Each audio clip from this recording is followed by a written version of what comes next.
Welcome to Bloodbath Day 4.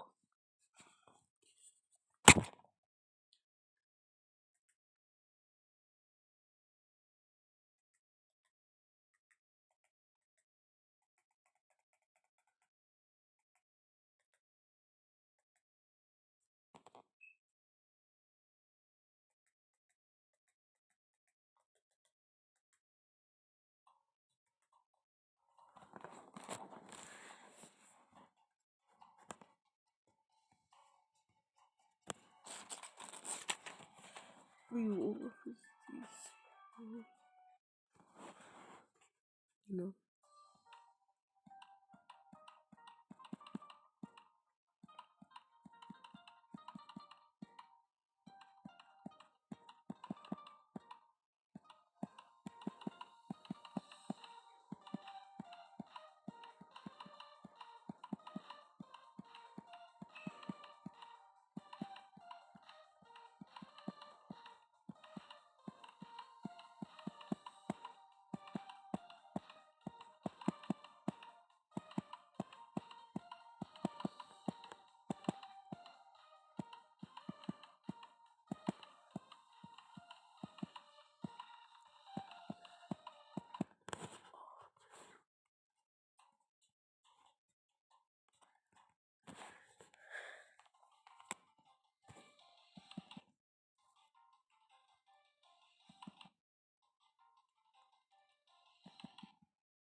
I'm gonna put on some Reddit stories. Cause why not?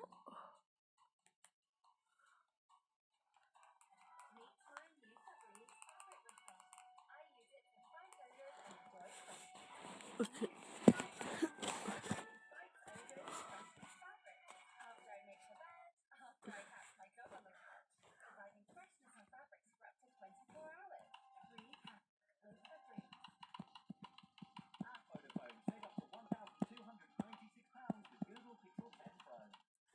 What?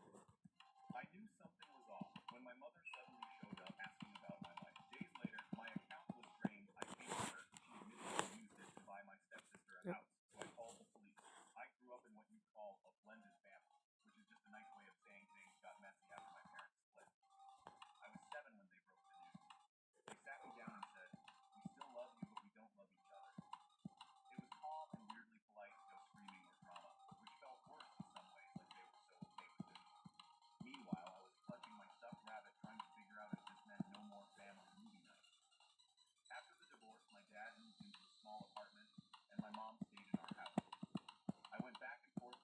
What did you do? Oh my feet.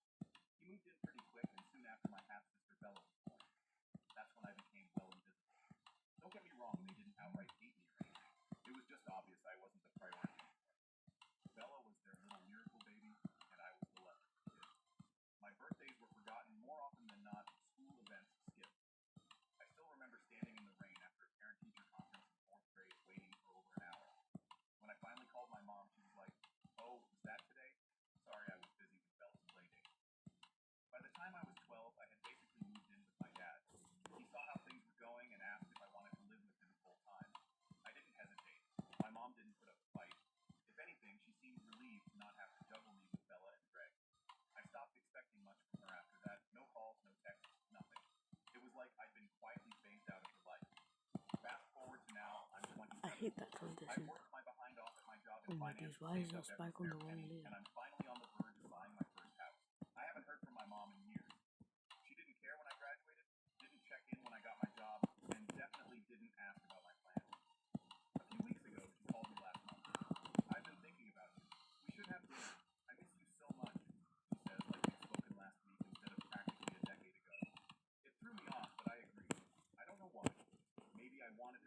Damn, that's bad.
But right now, I don't even know my next step.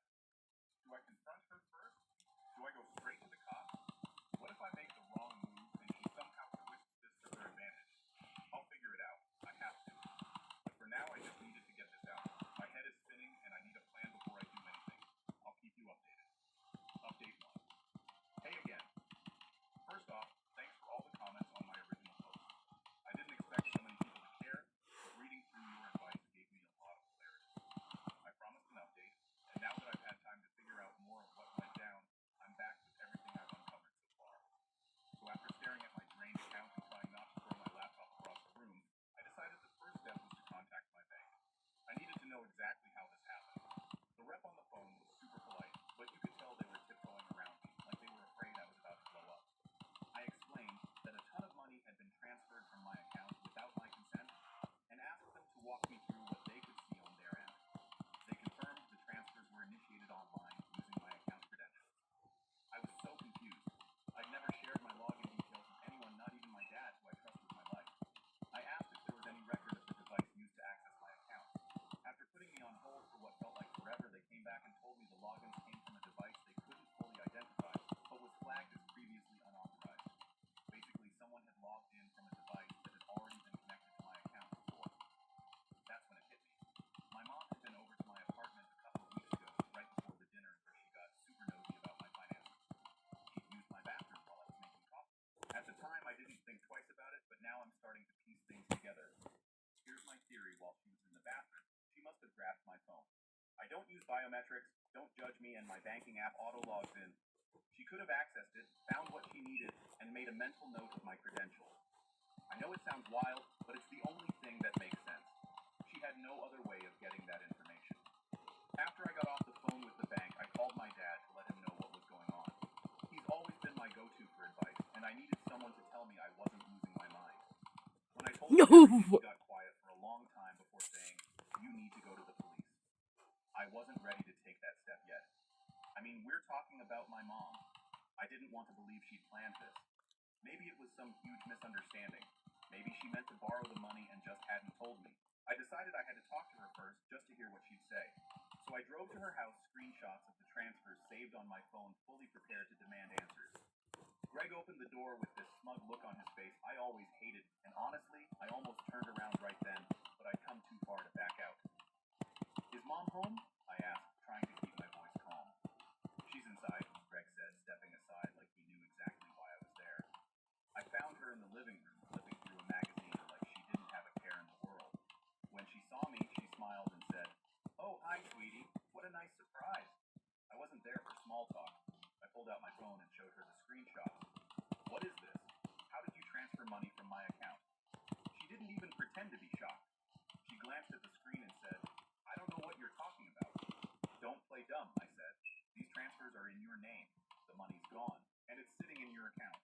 I want to know how you did it." That's when she dropped the act. She sighed like I was the one inconveniencing her and said, "Look, Bella needed help, and you weren't willing to step up, so we took care of it ourselves." "Took care of it?" I could barely process what she was saying. "You stole from me. That money was for my house."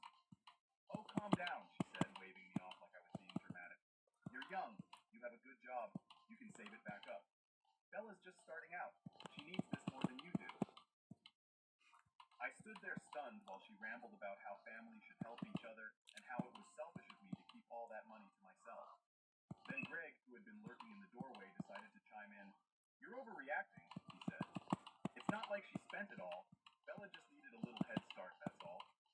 I thought she stopped, trying to not a little head start. My entire savings wiped out, and they're acting like it's pocket change. I told them I wanted my money back immediately, or I was going to the police. That's when my mom smirked and said, "You wouldn't do that. I'm your mother. You don't want to cause a family scandal, do you?" "Oh, but I do." I turned to leave, and Greg grabbed my arm and said, "You don't need to make this ugly. Just let it go, okay?" I pulled my arm off, looking disgusted, and told him, "This is your last chance. Return my money, or I'll make sure you regret it." I didn't stick around to hear their response. I walked out, got in my car, and drove straight to the police station. So yeah, that's where I'm at now. I filed a fraud report and handed over all the evidence I have. The bank is working with the authorities to investigate, and my mom's account has already been flagged.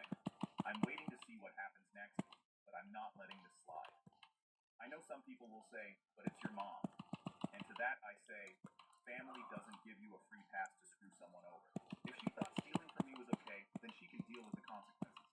I'll keep you all posted as this unfolds, but right now, I'm just trying to stay focused and not completely lose it. Update 2. Alright y'all, I'm back, and things have escalated more than I expected. After filing the report, I thought I'd just be sitting around waiting for updates from the police. Turns out, that's not how this works. It's been a whirlwind, and let me tell you, my mom and Greg are not taking this well. First, let me walk you through what happened after I left the police station. I handed over every piece of evidence I had, the screenshots, the bank statements, and even text messages from my mom after the dinner where she was poking around about my savings. The detective handling my case was amazing. She listened to everything and didn't treat me like I was overreacting. She told me they'd freeze my mom's account while they investigate, which gave me a weird sense of relief, like at least the money wasn't going anywhere. But when they tried to contact my mom to inform her about the investigation, she denied everything. Not just the theft, but the fact that she'd even talked to me about money. She told them, I don't know what she's talking about. She must have made a mistake. A mistake? Lady, I have receipts. I guess she thought she could just lie her way out of it.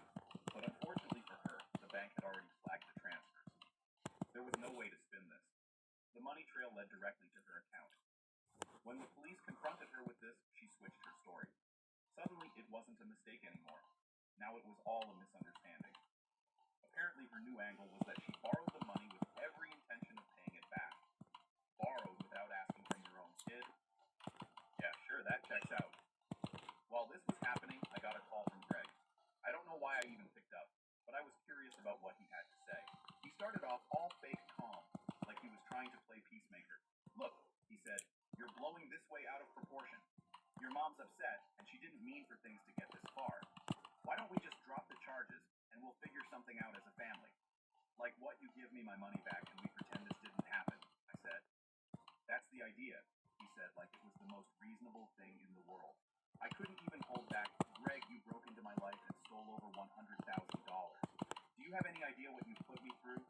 This isn't something I can just drop. You're both thieves, and you're going to face the consequences. When daily dust gets in the way, it's time for Flash! Oh my days. Effective on 100% of dust, it works like a powerful magnet to trap and lock. Game over for dust. Flash dust magnet, back to clean in a flash.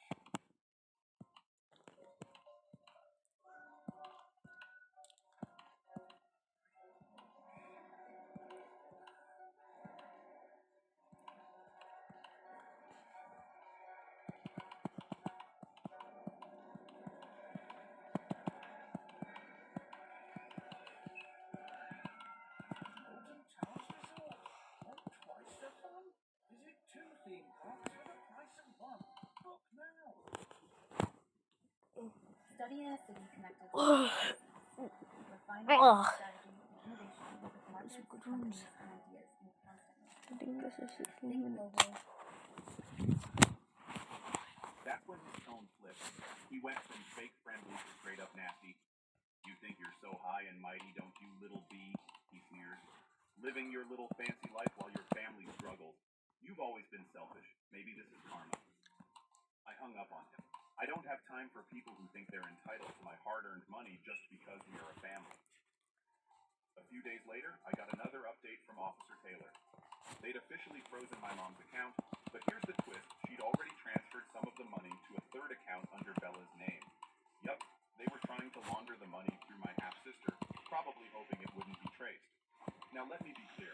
I don't know how much Bella was involved in this. She's a college kid, and while she's been a brat in the past, I never thought she'd actually stoop this low. But when the police contacted her to question her about the account, she played dumb. She denied knowing anything at first, but when I confronted her, I pressed harder. She let something slip. Mom and Greg told me they were helping me secure an apartment. They said you'd be okay with it, she blurted out. My jaw dropped. An apartment was my savings. Bella had the nerve to look annoyed. It's not like they spent all of it. They said it was a loan and you'd probably never even notice. As more details came out during the investigation, it became harder to believe Bella's I didn't know act. The fact that a chunk of the stolen money had been funneled directly into her account wasn't just a coincidence. It was deliberate, and the way she brushed it off when questioned made it even worse. I thought Mom was just helping me with expenses. She told the police, but come on, she's not stupid. She's in college and knows how money works. At one point, she even defended the whole scheme to me, saying, Mom just did what she thought was best for the family. You could have helped willingly, but you didn't. So what was she supposed to do? Like stealing from me was somehow my fault. The fallout at this point was wild. My mom started calling every relative we have, spinning her sob story about how I was ruining her life and dragging the family through the mud. She told everyone that I was exaggerating, that it was all a misunderstanding, and that I was being heartless for going to the police. Guess what most of the family didn't buy it? My dad, who has always been my rock, made sure everyone knew the truth. He sent out a mass email to the entire extended family laying out the facts, the bank transfers, the police report, and even a few choice quotes from my mom admitting she took the money. The responses were mixed. Some people rallied around me saying what my mom did was unforgivable. Others tried to play the family should stick together card, like I was somehow in the wrong for not sweeping this under the rug. Meanwhile, I started getting anonymous messages on social media, stuff like, you're a terrible daughter, and how could you do this to your own mother? I blocked every account, but I have a feeling Greg was behind them. He seems like the type who thinks online harassment is a valid way to win an argument. Through all of this, I've been staying focused on the bigger picture. The investigation is moving forward, and the detective assured me that I have a strong case with the evidence I've provided. It's likely my mom will face criminal charges, especially since she lied during the initial questioning. As for the money, the bank has already started the process of recovering it. They were able to freeze most of what was left in my mom's account, and they're working on getting the portion that was transferred to Bella's account. It's going to take time, but at least I know I'll get it back eventually. In the meantime, I've taken steps to protect myself. I changed all my passwords, set up two-factor authentication on every account I have, and even installed a security camera in my apartment. Paranoid maybe, but after what's happened, I'm not taking any chances. I'm also looking into getting a restraining order against my mom and Greg. The idea of them being able to waltz into my life whenever they feel like it makes my skin crawl. They've already proven they don't respect boundaries, so I'm making darn sure they can't cross anymore. So yeah, that's where things stand. It's messy, it's stressful, and it's not over yet, but I'm holding my ground. They thought they could walk all over me, but they underestimated how far I'm willing to go to protect what's mine. I'll update again when there's more to share, but for now I just want to say thanks to everyone who's had my back. You've helped me stay sane through this insanity, and I can't tell you how much that means. Update 3. Hey guys, I'm back with another update, and this one's a doozy. If you've been following along, you know I reported my mom and my stepfather for stealing my savings. Well, things have escalated big time. I'm writing this fresh from the courthouse because yes, we went to court and no, it did not go the way my mom thought it would. Let me pick up where I left off. After my last update, things got messier. The police finished their investigation and formally charged my mom with fraud and theft. When she got the notice, she lost it. She called me over 20 times in a single day. I didn't answer a single call, but I did save the voicemail. They were a mix of crocodile tears and threats. I can't believe you're doing this to your own mother. You're tearing this family apart. Is this really how you want people to remember you? Another was more like, you think you're so smart, don't you? You don't know how the world works, kid. You'll regret this when you realize what you've done. I forwarded every voicemail to my lawyer. If she wanted to guilt me, she picked the wrong tactic. I was done being the family doormat. The court date was set pretty quickly because the evidence was airtight. My bank had provided all the documentation showing the unauthorized transfers, and the police had statements from both me and my mom. She tried to play innocent, claiming it was all a misunderstanding, but her lies caught up to her fast. When I walked into that courtroom, I wasn't sure what to expect. I was nervous, sure, but mostly I was angry. Angry that I even had to be there. Angry that my own mom put me in this position, and angry that she was still trying to spin this as me being the bad guy. She showed up with Greg and Bella in tow. Bella wouldn't even look at me, but Greg had his stupid smug face on full display like he thought they were about to walk out scot-free. My mom played the part of the victim perfectly. She had on this somber outfit like she was heading to a funeral and kept dabbing her eyes with a tissue. When it was her turn to speak, she laid it on thick. I'm just a mother trying to help her child, making her voice shaky. My daughter Bella was in a difficult situation, and I didn't think my other daughter would mind helping. It was never meant to be theft. It was a loan one I fully intended to repay. My lawyer didn't hold back, Your Honor. He said, the defendant's justification for taking this money was to use it for a down payment on a funneled into this purchase without her consent. The tension increased. Greg squirmed in his seat, and Bella turned bright red. Mom, however, kept up her innocent act, saying, "I thought it would be fine. Family helps family." I almost laughed out loud. You get help from your family without asking, draining my entire savings account without a word. Then my lawyer presented the evidence, and her story unraveled fast. He showed the screenshots of the transfers, highlighted the fact that they were labeled as personal transfers, and even played some of the voice Well, memos that's just left. amazing, isn't it? The courtroom was silent as one of the voicemails played. "You think you're so high and mighty just because you've got some bucks now? You'd be nothing without this family. Don't you dare forget where you came from, you ungrateful little brat. Acting like you're better than us. Please, you're just a stuck-up wannabe riding on the coattails of people who actually matter." The judge didn't look impressed. In fact, he looked downright annoyed. Then Greg tried to speak up, saying, "Your Honor, this is just a family disagreement blown out of proportion. My wife..." The judge cut him off. "You are not the defendant, and unless you're testifying under oath, you will remain silent." Greg's face turned bright red, and he slumped back in his seat. I swear that moment was the highlight of my day. When it was my turn to speak, I kept it simple. I told the court about how I'd been saving for years, how I worked hard to build my future, and how betrayed I felt when I realized my mom had taken it all without even asking. This wasn't about helping my sister, I said. This was about control. She didn't like that I was independent and didn't need her, so she decided to take what wasn't hers. Family doesn't do this to each other. The judge nodded along as I spoke, and when I was done, he looked directly at my mom and said, "Your actions were not only illegal, but deeply unethical. You violated your daughter's trust in a way that is inexcusable. This court finds you guilty of theft and fraud." He sentenced her to a suspended sentence, which basically means no jail time, as long as she follows the court's conditions. But the best part is she was ordered to return every single penny she stole within 30 days, and if she didn't, the suspended sentence would turn into actual jail time. When the verdict was read, my mom looked like she'd been slapped. Greg muttered something under his breath, and Bella was standing there staring at me. I actually thought she'd come and apologize, but nope, she just glared like I'd ruined her life. After the hearing, Greg stormed up to me in the hallway. "This isn't over," he hissed. "You've humiliated us, and you'll regret it." I stared at him and said, "The only thing I regret is trusting either of you. Stay out of my life." Then I walked away. Things are getting interesting. Most of my extended family is on my side, especially after I sent out a group text explaining everything. I guess when you stand up for yourself and claim power, no one has anything to judge you about. And if they did, I'll shut them all up because I'm already fed up with this nonsense. My dad came to court with me, and afterward he gave me a hug and said, "You did the right thing, kid. I'm proud of you." That meant more to me than I can even put into words. Now I'm waiting for my money to be returned. The bank has already started the process, and as of today, my mom has repaid about half of it. The rest is due by the deadline, and if she doesn't cough it up, well, that's not my problem anymore, it's the courts. I've also filed for a restraining order against both her and Greg. I don't want them anywhere near me, my apartment, or my accounts ever again. I'll keep you posted on how the repayment goes, but for now, I'm feeling a lot lighter. This isn't the ending I wanted, but it's the one they forced me to create. Thanks for sticking with me through all this, guys. Final update. Hi guys, it's been a wild ride. I'm back with what's probably going to be one of my last updates. A lot has happened since the court ruling, and while things are finally calming down, the fallout from this whole mess has been nothing short of chaotic. So after the judge ordered my mom to pay back the stolen money, I kept waiting for the other shoe to drop.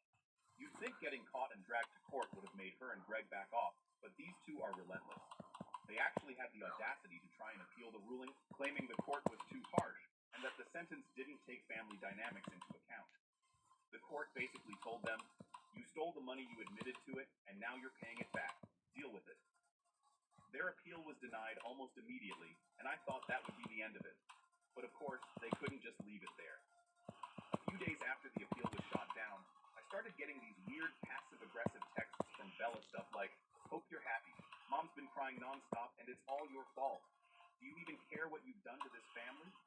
And my personal favorite, "You might have your money, but you've lost your family forever." At this point, there's nothing I could say that would make them understand how messed up this whole situation is, and honestly, I'm done trying. I've spent enough of my life bending over backwards for people who clearly don't care about me. On the bright side, the bank officially transferred the last of my money back into my account last week. Seeing my savings back where they belong was like finally being able to breathe after holding my breath for months. I'm still working on getting the restraining order finalized, but having my finances secure again feels like a huge step forward. Remember how I mentioned some relatives tried to guilt me into letting this go? Well, a few of them have really leaned into the drama. My aunt, let's call her Karen, because she's basically the walking stereotype, decided to hold a family meeting to discuss rebuilding bridges.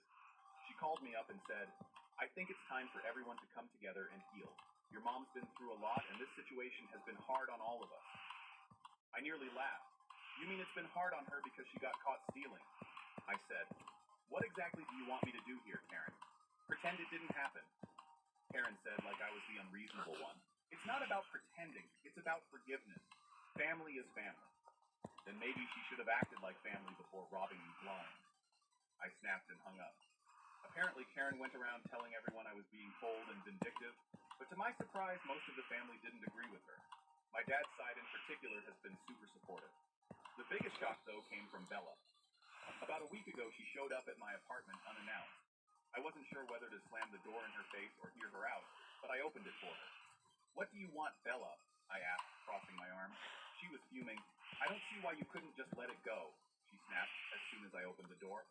"Mom and Greg were just trying to make sure I had a place to live. You didn't need all that money right away, and you're already doing fine." "Doing fine, Bella? They stole from me to get you an apartment, and now you're mad because I didn't let them." I couldn't believe her nerve. "You're so selfish," she hissed. "It's just money. They were doing it for me. Why don't you get your behind to work and get yourself an apartment? That's my last advice to you, and I don't want to see your face at my door again." I slammed the door in her face. I'm done arguing with people who can't grasp basic morality. As for my mom and Greg, they're still playing the victim. Last I heard, they were telling anyone who would listen that I'm a greedy, selfish child who's punishing them for no reason. I've blocked them on everything, so I only hear about their nonsense through other people. Honestly, I couldn't care less. Right now, I'm focusing on moving forward. I'm officially under contract for a house, a cozy 3-bedroom not far from my dad's place. I'm working with a realtor and a decorator to Here make you it feel can't like buffer home, and these it's the first clicks. time in months that I felt genuinely Like that excited would about kind of just something. ruin the purpose. When I close on the house, I'm planning a housewarming party with the people who've stood by me through all of this. My dad, my stepmom, my friends, and the relatives who had my back. The people who actually deserve to be called family. I know this isn't the ending my mom probably envisioned, but it's the one she created. She chose money over our relationship, and now she has to live with the consequences. Your comments and advice helped me find the strength to stand up for myself, and I'll always be grateful for that. If anything else comes up, I'll be sure to let you know, but for now, I'm ready to put this chapter of my life behind me. Has Limescale turned your bathroom into a lime fail? Firecal eliminates up to 100% of bathroom limescale. Helps stop it. I hate this UFO part. Turn your bathroom from dull to Also, I dazzling want to see with something. Firecal. Prevent lime fail with Firecal, the #1 against limescale.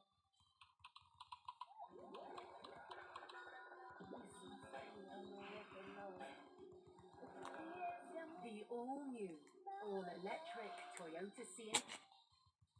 I refused to co-sign a mortgage for my brother's new house. Still, he and my parents used my information to set up the deal. Then they ambushed me with lawyers and legal documents, forcing me to sign again. I'm Adrian, 32 male, and I just got out of the Army after 12 years. Did 3 tours overseas, saved every penny I could, and used my GI Bill to get an MBA.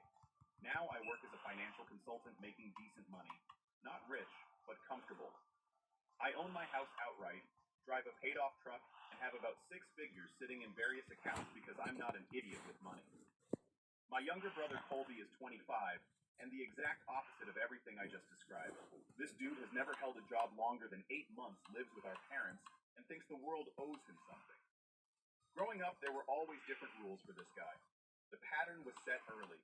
I was the responsible one who had to earn everything. Colby was the free spirit who deserved everything. While I was mowing lawns in 100 degrees heat, Colby was inside playing Xbox because he gets overheated easily. While I had a strict 900 p.m. curfew, Colby could roll in at midnight because boys will be boys. While I was busting my butt through high school, working part-time jobs, and getting good grades to secure that military scholarship, Colby was skating by with C's and spending weekends getting wasted at parties. But somehow I was the one who got lectures about responsibility. The military straightened me out real quick. But my brother, he dropped out of community college after one semester because it was limiting his creative potential. Translation attending class was cutting into his Call of Duty time. Since then, he cycled through jobs at GameStop Target, some MLM This is nonsense, the only selling reason energy why I drinks, did not. and most recently as a Oh. server at Applebee's. Each job ended with some dramatic story about how his talents were being wasted. Here's where it gets good, though. About 3 years ago, while I was on my final deployment, our parents started having financial difficulties. Dad got laid off from his insurance job, and Mom's hours got cut at the dental office. Being the responsible son, I started sending them $1,200 a month to help with bills every month like clockwork, because I thought that's what you do for family. Yeah, screw that. Colby, meanwhile, was still living in their basement, rent-free, contributing exactly $0 while blowing his Applebee's money on designer sneakers and weekend trips. The basement setup was his temporary situation going on 4 years now. My cousin Lucas was the only one who ever called this stuff out. Lucas is a year older than me, also military Marines, and we've always been tight. He was the one who told me straight up, dude, you're enabling them.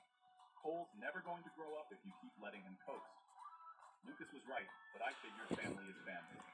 You know I should have listened to him. Lucas had a way of cutting through nonsense that was both hilarious and brutal, like when Colby posted some inspirational quote about hustling. Lucas commented, the only thing you're hustling is your way back to your parents' basement. Lowell, you know that moment when you just stare, suddenly look at how things were feel stupid, and end up with a surprised Pikachu face, yes, because now I realize how I was taken advantage of. Every birthday, every Christmas, every emergency, somehow my wallet was the solution. The resentment was building, but I kept telling myself this was temporary. Colby would eventually grow up, get his stuff together, and stop being a financial vampire. Well, I was wrong because things were just getting started. About 18 months ago, Colby started posting pictures on Instagram with this chick named I was in Kylie. Michigan, so. She had that wannabe Instagram model look. Overly done makeup, Dude. lip fillers, the whole package. Dude, The girl had more red flags than a communist parade, but Colby is a S. Dude was absolutely smitten. She's incredible, Adrian. She totally gets me. She sees my potential. Yeah, she figured out he came from a family with money, meaning me, and decided to sink her claws in. Her Instagram was exactly what you'd expect. Pictures of her at expensive restaurants she definitely couldn't afford, designer handbags that were probably knockoffs, and inspirational quotes about manifesting your dreams and not settling for less than you deserve. The girl had 10,000 followers but couldn't spell entrepreneur correctly in her own bio.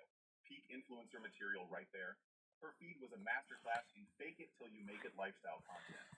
About 8 months into this relationship, Colby calls me up all excited. Adrian, I'm thinking about proposing to Kylie. I found the perfect ring. The ring cost $8,000. Bro was making maybe $1,400 a month at Applebee's, but somehow thought dropping $8,000 on a ring was financially sound. I tried to talk sense into him. Colby, are you serious? You barely know this girl. You can't even afford your own apartment. Maybe slow down a bit. His response, you just don't understand. Love, Adrian. When you know you know.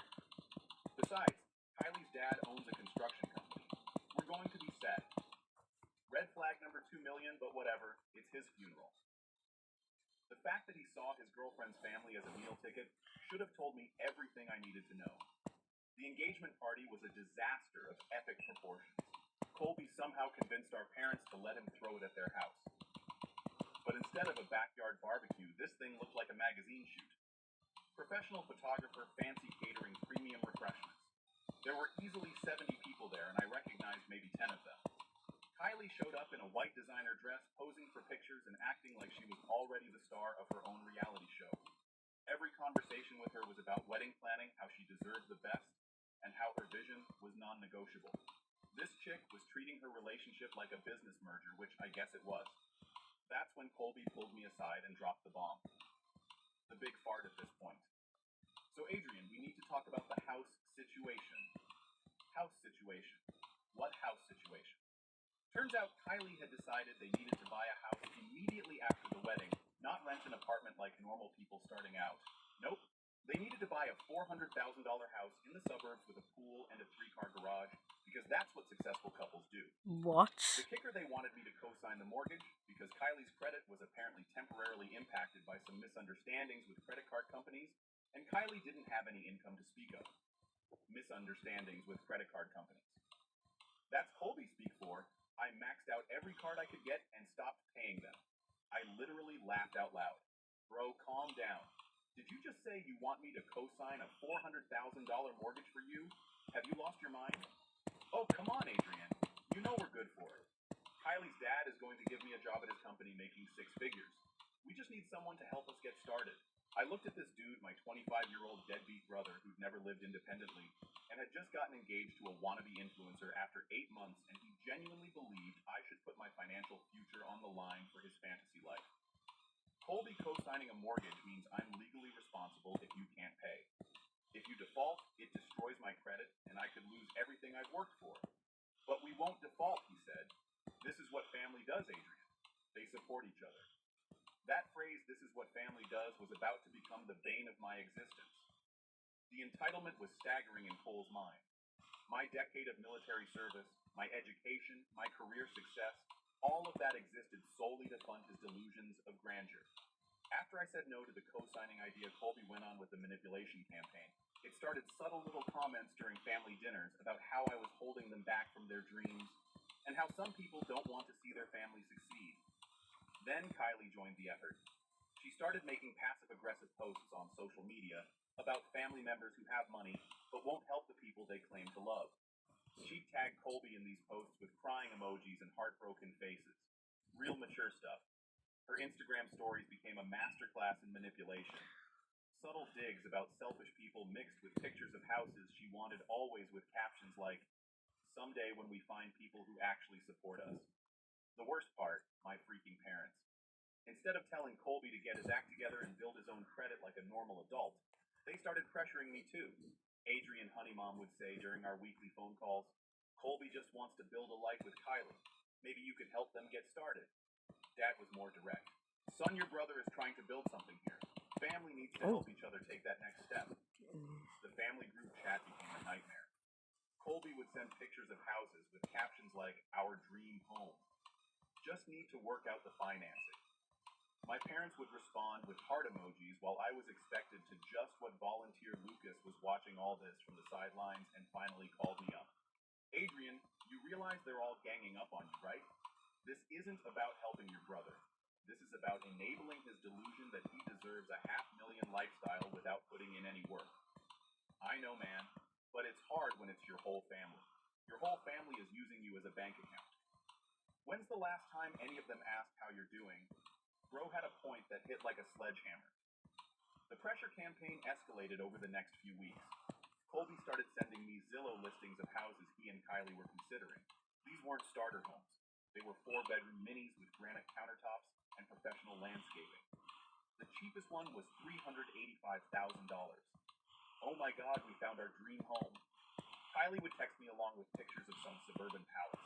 "The seller is motivated, but we need to move fast. Can you meet us at the mortgage broker this week?" Leave me alone. I started getting calls from random numbers. Mortgage brokers. Colby had apparently given my contact info to, assuming I'd already agreed to co-sign. These people would call me talking about your brother's loan application and asking about my income and assets. The audacity was incredible. Colby was out there telling mortgage brokers that his brother was co-signing his loan before even getting my consent.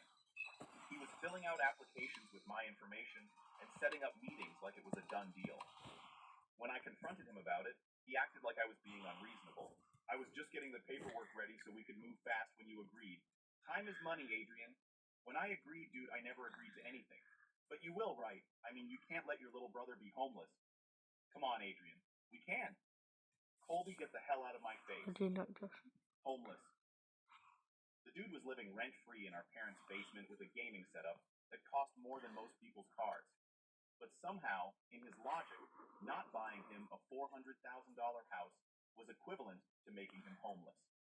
This is when I should have cut contact. But I kept thinking, maybe I could talk sense into him. Nope, because this idiot wasn't taking no for an answer. Things came to a head at Sunday dinner at my parents' house. This had been a weekly tradition since I got back from deployment, but this particular Sunday felt different from the moment I walked in. The energy was off. My parents kept exchanging nervous glances. Colby was unusually quiet, and there was this tension in the air, like everyone was waiting. Colby and Kylie were already there sitting at the dining room table, with papers spread out in front of them. My parents were hovering around looking nervous. Adrian Colby jumped up. Perfect timing. We need to show you something incredible. Kylie was practically vibrating with excitement, her phone already out filming what she probably thought was going to be some heartwarming family moment for her Instagram story. So we found it. Colby announced the perfect house. Everything we've ever dreamed of. He started showing me photos on his phone. A massive colonial-style house with a circular driveway, professional landscaping, and what looked like a chandelier in the entryway. 4 bedrooms, 3.5 baths, finished basement, 2-car garage, and get this, it has a freaking pool and a hot tub. Kylie nearly cried when we saw it. Kylie nodded dramatically. It spoke to my soul. Adrian, this is where we're meant to start our family. They've been engaged for 4 months, and she was already talking about kids. The listing price is $425,000. But our realtor thinks we can get it for $400,000 if we move fast. Colby continued. We just need to get the financing locked in this week, brother, I said carefully. We've talked about this. I'm not co-signing a mortgage. Period. The temperature in the room dropped about 20 degrees. Mom jumped in immediately. Adrian, honey, maybe you should hear them out. They've done their research, and Cole's been working so hard to get everything together. Why is this so much slow faces? I don't get it. Son, your brother is trying to build something here. Kylie leaned forward, putting on her most sincere expression.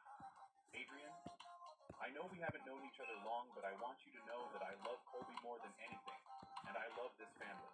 When we get this house, you'll always be welcome. You could even stay in the guest room whenever you want.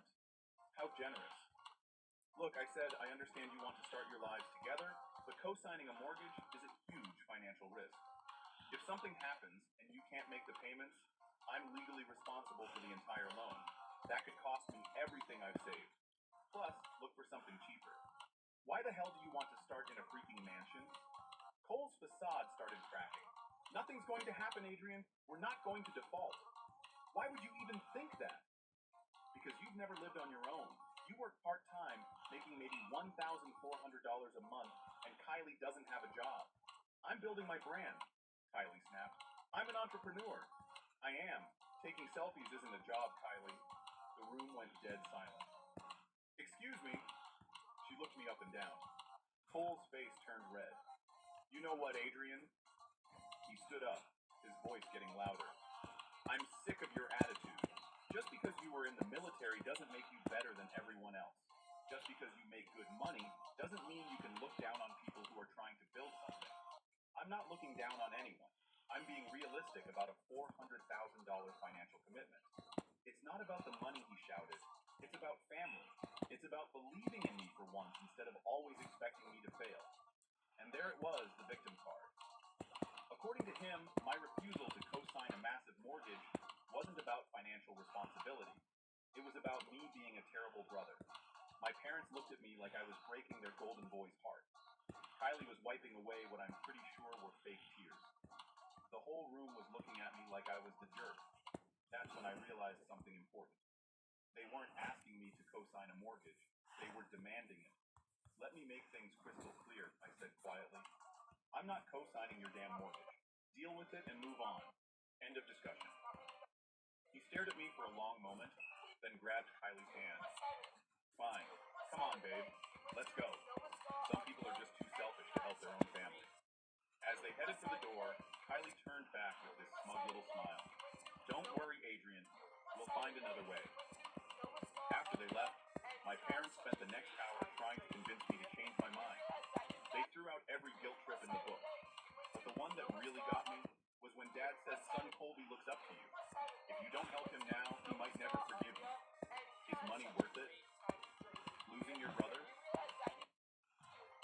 What makes your teeth unique is what makes them hard to clean, especially with one of these. Oral-B Iron's dentist-inspired round brush head adapts to each tooth and cleans where manual toothbrushes don't for 100% cleaner teeth. Your perfect clean starts with Oral-B.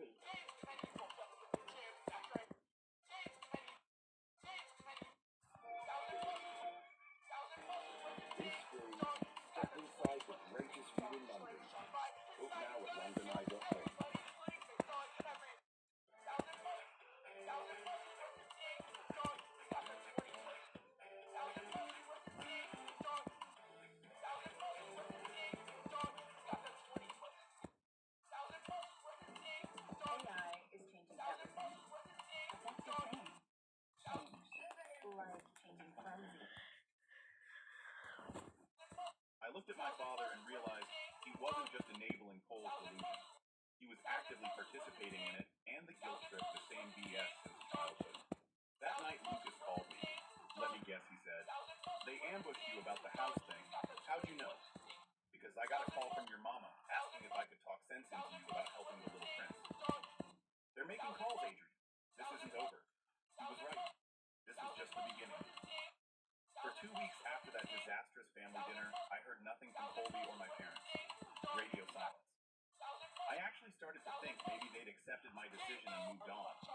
Colby giving up that easily was like expecting a shark to become vegetarian. Then out of nowhere, Colby Why is texted she me, looking up the "Hey bro, I've been thinking about our fight. You were right to be cautious. Can we talk? No house stuff, I promise. Just want to clear the air." I showed the text to Lucas. "Bro, this reads like a hostage note. Colby doesn't use words like cautious. Heck, I'm not even sure he knows what it means." Then he added $10, says Kylie wrote this while Colby was picking his nose.